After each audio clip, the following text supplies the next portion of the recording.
Good evening, ladies and gentlemen. Welcome back to the channel. Only a short one tonight. Was gonna do a live show, but then I thought, well, several things. Obviously, late dinner, all that. But also, forgive me, but a game that I do enjoy playing had a big, massive update come out in the form of Phasmophobia. So I was just like, gonna have to test this game out, aren't I? Gonna have to do it.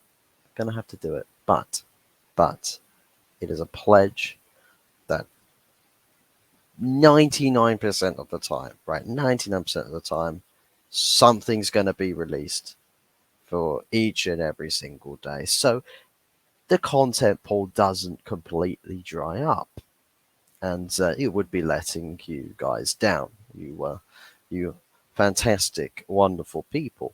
And speaking of fantastic people, a big congratulations and shout out to Jez, who runs the channel Arsenal: The History and More. Congratulations to him on achieving now past 4K subs. He's on 4.01, I think. 4.01K, might be on more than that now, but the road to 5,000 subs begins on that channel. So make sure that you are going and subscribing to his channel and showing him all the love and all the love and care and affection, right?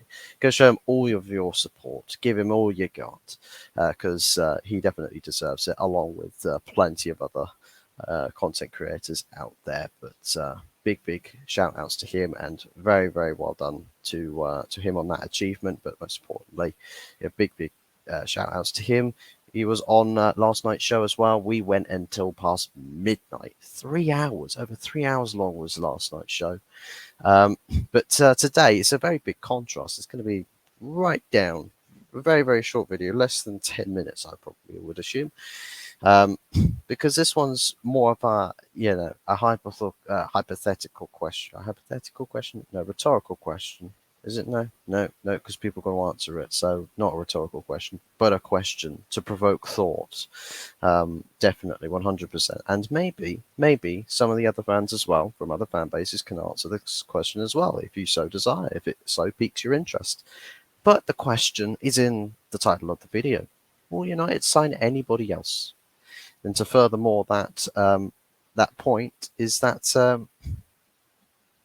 our club is sitting in the pool of sell to buy, sell to buy, sell to buy, sell to buy. We've got to sell players before we can buy. We've got to sell some players before we can buy.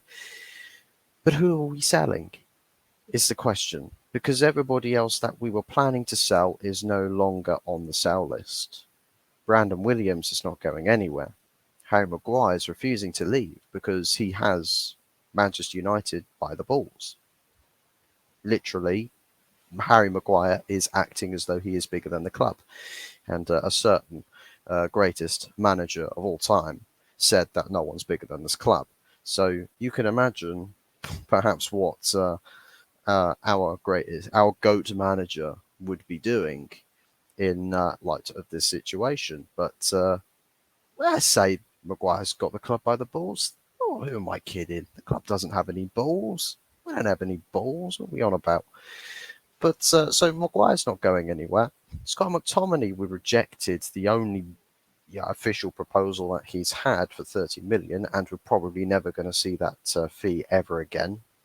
Donny van de Beek is apparently the move to Real Sociedad, which is what was going on, is apparently hit an impasse now, and that's probably not going to happen. Dean Henderson was going to be leaving, but then Tom Heaton got injured, and instead of signing a backup goalkeeper, which was the plan anyway, we decided, you know what, we're just going to pretend that this talk about signing a backup goalkeeper never happened. So we're now sticking to Dean Henderson, which is not great. It's not great, not very good at all. So at the end of the day, and also another thing as well, apparently, Facundo Pellistri, Amad Diallo, two players linked to loan moves as well at earlier points this window. Nothing's happened, no talks, nothing's progressed whatsoever. Interesting, interesting that there's still the the thing that we're going on about with the sell to buy, surely, we had a little bit of cash left over. We have sold Fred, right? We sold Fred. We've sold Elanga, and we've sold Matish Kovar, right?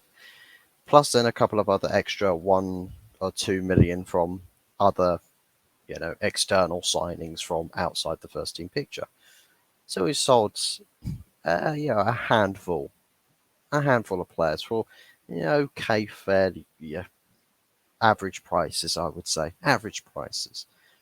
You would have thought that for a guy that's apparently 29 million euros or 26 million pounds on the market, supposedly in the form of Sofian Amrabat, a necessity signing, that we would actually have at least over 30 million pounds to play around with. 30 to 40 million pounds, I reckon we've still got to play around with. But apparently we still need to sell to buy. So I don't know about you guys, but maybe the club is actually saying, well, we're happy with this. Ten Hag isn't, but we're not here to back him.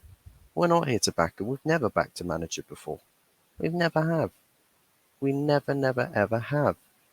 And this is the thing. You could say, well, what about last summer with Casemiro and Antony and Martinez? It's like, look at the disarray we were in at the start of the season. That's not backing your manager. That's kicking him in the balls and then helping him up again. It's like, oh yeah. I mean, it was totally an accident that I just kicked you in the balls, right? And now you're in, extensive amount of pain. But I'm going to help you back up again and tell you that it's all right. It's all right. It's not. Don't worry. It's okay. And then expecting that person to believe it. That's essentially what happened with last summer, and you could almost say we could very much be in the same boat this summer. So it's not backing the manager, is it? Let's be real. It's not really backing the manager. So we are essentially in the same boat compared to this point last season. And not only that, but we know that Ten Hag wants Sofian Amrabat. He also wants a second midfielder, but he also wants a second striker, but he also wants Maguire gone and signing a replacement centre-back. So we're coming up to 2 weeks, 1.5 weeks of the transfer window left to go, thereabouts, roughly that. And what are we left with here?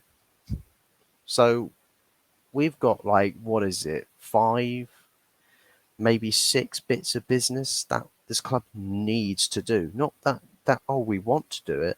No, we want to do it. The fans want 6 pieces of business. The manager wants 6 pieces of business. Some of the players want 6 pieces of business, but the club don't. And that's the common denominator here.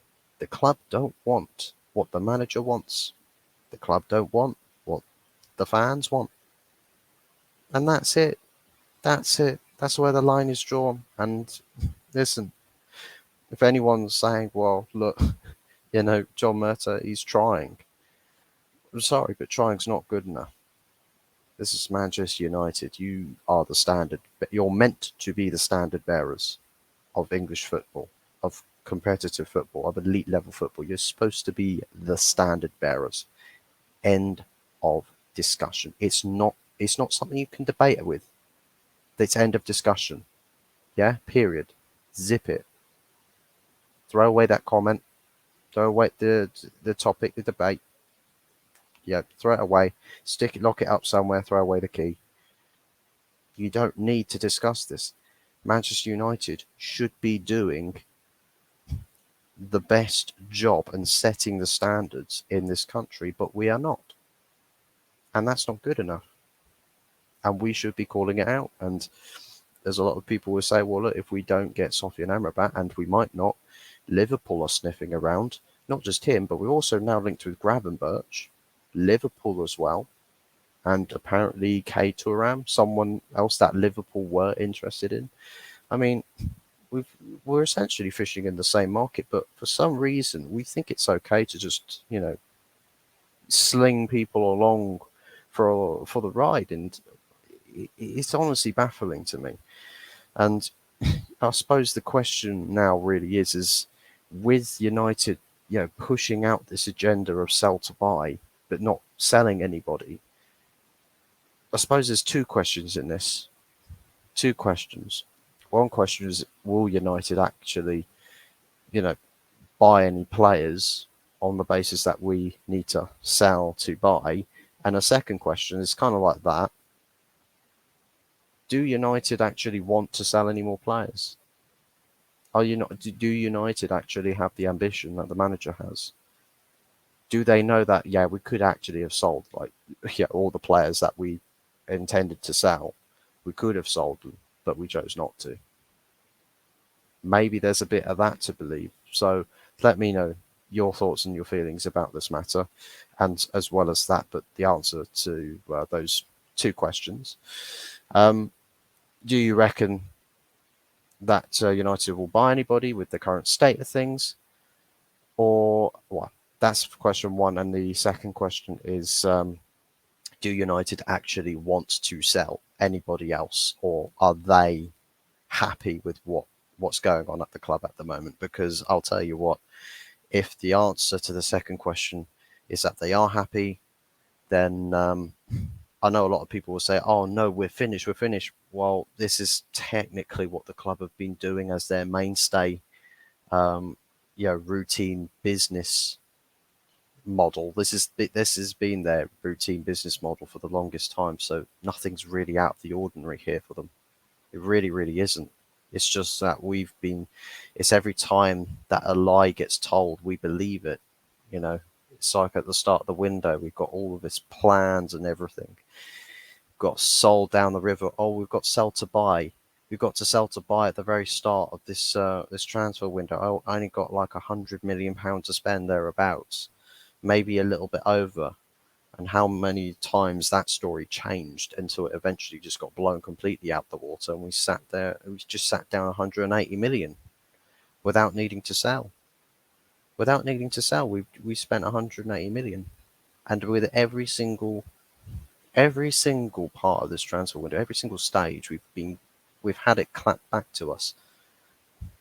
Oh, we've got to sell some players now. We've got to sell some players, but then you go and buy another player, and you go and buy another player. And it's like, oh well, we're not gonna overpay, but you've overpaid for Mason Mount. You've slightly overpaid for Onana, because obviously goalkeeping markets and all of that. Plus, Onana's become, the third. I think he's the third or fourth most expensive goalkeeper of all time. And then Rasmus Højlund, most people wouldn't have, tabled 30 million for him, and we went and spent in a surplus of 60 million, or about 65 million upwards to 70. So essentially, we've definitely been lied to this entire summer by this club, this board, about absolutely everything. We have been lied to. This whole sell to buy narrative is just, I think, a way to say, well, cool, yeah, maybe the Glazers haven't given us as much money, but we want to save as much as possible. So realistically, there was probably about 200 million on the table flat out to spend. We've raised about maybe between 30, about 30 million pounds we've raised this summer transfer. Just over 30 million we've raised, right? Which is ironic, isn't it? That Sofyan Amrabat's cheaper than 30 million, but we've sold over 30 million pounds worth of players, and we can sign a necessity signing for less than that. But they want you to believe, right? They want you to believe that they need to sell more players in order to buy the cheapest acquisition of the summer. What? Maybe 11 million pounds more than how much we sold Elanga for? I don't know, guys. I don't know. I mean, someone is taking the mickey out here. I can tell you that much. So, let me know your thoughts and your feelings about this whole situation in the comment section below. I've just seen with the StreamYards thing as well, by the way, that they've added a pause feature to the recording. So if there's a long video or they like certain elements to it, I can actually start like maybe chopping and changing or doing some like edit cuts in the video or something, which should probably help the flow of the content a lot better. But I'm going to actually have a little look into it and probably a little play around with it tomorrow, just to sort of see what it's like for the most part. But aside from that, we live in hope. We live in hope as Manchester United supporters. We were hoping for Sofyan Amrabat this week. And it's probably not going to happen whatsoever. Probably not going to happen whatsoever because not because we can't sign the player, because the club just don't want to. I think it's as simple as that. The manager wants him, the club don't. As you know, end of story. The club don't want to sign Sofyan Amrabat. It's as simple as that. The manager does, the club don't. And that's it, basically. Make sure to like the video and subscribe if you haven't done so already. Leave your thoughts and feelings in the comment section below. And we'll see you on the next one. Good night. Ciao for now.